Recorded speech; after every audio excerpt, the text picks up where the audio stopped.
Қайырлы күн достар, каналыма қош келдіңіздер. Мінекей бүгін сіздермен өте дәмді шығатын, жұмсақ шығатын, бір жасағаннан ақ шығатын құймақтың рецептімен бөлісетін боламын. Қопсытқышта ас содасы да қосылмайтын құймақтың рецепті. Бізге керек 4 жұмыртқа, оның үстінен құмшекерімізді қосамыз.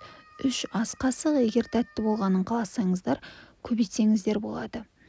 Шай қасықтың ұшымен ғана тұзымызды қосамыз, жақсылап ерігенше араластырамыз. Оның үстінен сүтімізді қосамыз, және де ұнымызды қосып араластыратын боламыз. Описание бөліміне қаншалықты ұн, қаншалықты сүт кететінін жазып кететін боламын. Осылай біркелкі болғанша ішіндегі іртіктері кеткенше жақсылап араластырып аламыз. Осындай қою массадағы бізде тесто шығады. Одан кейін оның үстіне қайнап тұрған ыстық суды құямыз. Мінекей. Бұл блинныйдың осы фишкасы да осы жерде.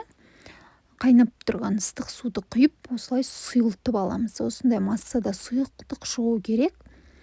Осылай барлық ингредиенттеріміз араласып біткеннен кейін барып, үстінен 3 ас қасықпен сұйық майымызды құйып, оны да жақсылап біркелкі болғанша араластырып алатын боламыз. Мінекей, осы кезде табамызды қыздырып қоямыз. Табамыз қызғаннан кейін біртіндеп құйып алып пісіре беретін боламыз. Мен бір қолыммен телефон ұстап тұрған соң сіздерге құйылғанын көрсете алмадым. Осылай екі шетін аунату арқылы жақсылап пісіріп аласыздар.